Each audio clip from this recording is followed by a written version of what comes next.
ഗണേഷ് സവർക്കർ ഒരു സായുധ കലാപം നടത്തിയിരുന്നു.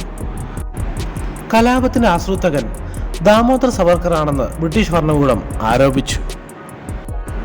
ബ്രിട്ടീഷ് ഭരണകൂടത്തിന്റെ അറസ്റ്റ് ഭയന്ന് സവർക്കർ പാരീസിലേക്ക് പലായനം ചെയ്തുവെങ്കിലും അവിടെ വെച്ച് പോലീസ് പിടിയിലാകപ്പെട്ടു. സവർക്കറെ കൊണ്ടുപോയ കപ്പലിൽ നിന്നും മർസിലെ തീരത്ത് വെച്ച് സാഹസികമായി സവർക്കർ വെള്ളത്തിലേക്ക് ചാടി രക്ഷപ്പെടാൻ ശ്രമിച്ചു.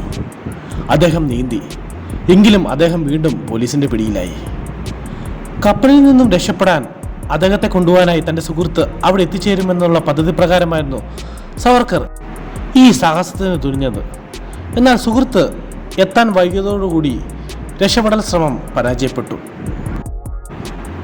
ഫ്രാൻസിന്റെ അധികാരപരിധിയിൽ വെച്ച് ബ്രിട്ടീഷ് പോലീസ് സവർക്കറെ അറസ്റ്റ് ചെയ്തത് രണ്ട് രാജ്യങ്ങൾ തമ്മിലുള്ള തർക്കത്തിന് വഴിവെച്ചു. എന്നാൽ ഈ വിഷയം അന്താരാഷ്ട്ര ശ്രദ്ധ ആകർഷിച്ചു. ഈ വിഷയം അന്താരാഷ്ട്ര കോടതിയിലേക്ക് പോയി. സവർക്കറെ ഇന്ത്യൻ മിലിറ്ററി പോലീസിന് കൈമാറാൻ കോടതി വിധിയായി. വിചാരണയ്ക്കായി സവർക്കറെ ബോംബെയിലെത്തിച്ചു.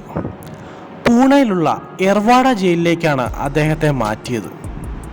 1910 സെപ്റ്റംബർ 10 സ്പെഷ്യൽ ട്രൈബ്യൂണൽ മുമ്പാകെ വിചാരണ ആരംഭിച്ചു. എന്നാൽ നാസി കളക്ടറായിരുന്ന ജാക്സനെ കൊലപ്പെടുത്താൻ ഗൂഢാലോചന നടത്തി എന്നായിരുന്നു സവർക്കറുടെ മേൽ ആരോപിക്കപ്പെട്ടിരുന്ന കുറ്റങ്ങളിലൊന്ന്. എല്ലാ കുറ്റങ്ങളും ചേർന്ന് ബ്രിട്ടീഷ് ഭരണകൂടത്തിനെതിരെ ഗൂഢാലോചന നടത്തി എന്ന കാരണമായിരുന്നു രണ്ടാമത്തേത്. ഇന്ത്യൻ പീനൽ കോഡ് 122A പ്രകാരമായിരുന്നു കേസ്. വിചാരണയ്ക്ക് ശേഷം 50 കൊല്ലത്തെ തടവായിരുന്നു അദ്ദേഹത്തിന് വിധിച്ചത്.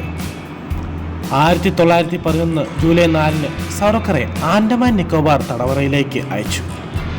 ജവഹർലാൽ നെഹ്റു, ഗാന്ധിജി പോലുള്ള വലിയ നേതാക്കൾക്ക് കിട്ടിയ പരിഗണനയൊന്നും അദ്ദേഹത്തിന് അവിടെ ലഭിച്ചില്ല. ആൻഡമാൻ ജയിലിൽപ്പെട്ടവർക്കെല്ലാം കൊടിയ പീഡനമായിരുന്നു അനുഭവിക്കേണ്ടി വരുന്നത്. അവിടെ പ്രത്യേക പരിരക്ഷയൊന്നും കിട്ടുകയില്ല. 10 വർഷത്തെ ആൻഡമാനിലെ നരകയാതനയ്ക്ക് ശേഷം അദ്ദേഹത്തെ രത്നഗിരിയിലെ ജയിലിലേക്ക് മാറ്റി. അങ്ങനെ 13 വർഷക്കാലം അദ്ദേഹം തടവ് ശിക്ഷ അനുഭവിച്ചു. സവർക്കറെ ബ്രിട്ടീഷ് ഭരണകൂടം ഒരു രാഷ്ട്രീയ തടവുകാരനായി കണക്കാക്കിയിരുന്നില്ല. ആദ്യ 6 മാസം പൂർണ്ണമായും ഏകാന്ത തടവാണ് സവർക്കർക്ക് വിധിച്ചത്. എന്നാൽ സവർക്കറിന്റെ ജയിൽ ടിക്കറ്റ് പ്രകാരം 1912നും 14നും ഇടയിൽ 8 തവണ ശിക്ഷ അനുഭവിക്കേണ്ടി വന്നിട്ടുണ്ട്. എന്നാൽ 1937 അദ്ദേഹം ജയിൽ മോചിതനായി. അതിനുശേഷം അദ്ദേഹത്തെ രത്നഗിരി